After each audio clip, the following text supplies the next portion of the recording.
dunia pendidikan menjadi tidak lancar, terganggu, terputus, atau terhenti. Komponen dalam layanan advokasi ini adalah yang pertama, konselor. Konselor di sini sebagai pelaksana yang dituntut untuk berkomunikasi dan mengambil manfaat sebesar-besarnya dari hubungan dengan pihak-pihak terkait dan juga mengolah kondisi dan materi secara optimal. WPKNS yang ada pada diri konselor juga harus cukup luas dan memadai terkait dengan pelanggaran hak klien yang dilayani dengan pihak-pihak yang terkait. Yang kedua, korban pelanggaran hak, yaitu individu yang bisa dibilang menjadi bintang dalam layanan advokasi ini. Keputusan yang menerpa klien diangkat sehingga tidak lagi menimpa dirinya.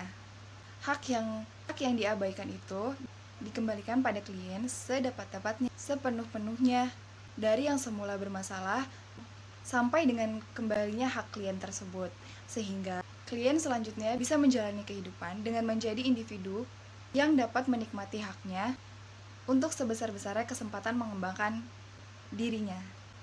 Lalu kemudian ada pihak-pihak yang terkait. Maksudnya adalah seseorang yang memiliki kewenangan untuk mempengaruhi hak klien, pengaruhnya dari yang cukup ringan sampai yang amat berat. Dan yang terakhir ada layanan penempatan dan penyaluran. Layanan penempatan dan penyaluran adalah serangkaian kegiatan bantuan yang diberikan kepada siswa agar siswa dapat mendapatkan dan menyalurkan segala potensi dirinya pada kondisi yang sesuai.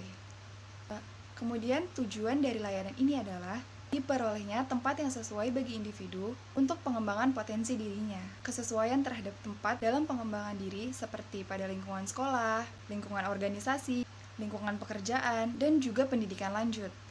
Kemudian komponen dalam layanan penempatan dan penyaluran ini adalah yang pertama, konselor atau guru pembimbing. Konselor mengupayakan lingkungan yang kondusif bagi pengembangan dan kehidupan individu.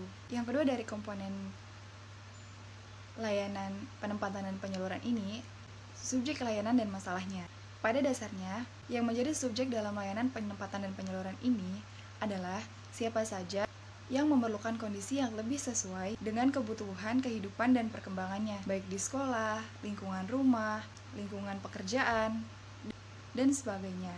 Kondisi yang dibutuhkan oleh subjek layanan ini mengandung dua sisi, yaitu sisi diri sendiri dan sisi lingkungan yang perlu mendapat perhatian. Menurut Prayitno, kondisi yang memerlukan perhatian adalah potensi intelijensi, bakat dan minat, dan kecenderungan pribadi. Lalu, kondisi psikofisik, banyak bergerak, cepat lelah, alergi terhadap lingkungan tertentu, lalu kemampuan berkomunikasi dan kognisi hubungan sosial. Dan juga ada kemampuan panca indera. Kemudian, kondisi lain yang memerlukan perhatian menurut Prayitno adalah kondisi lingkungan, seperti kondisi fisik, kelengkapan, serta tata letak dan susunannya, kondisi udara dan cahaya, kondisi sosial emosional, kondisi dinamis suasana kerja dan cara bertingkah laku, dan kondisi statis, seperti aturan dan pembatasan-pembatasan kepada dirinya.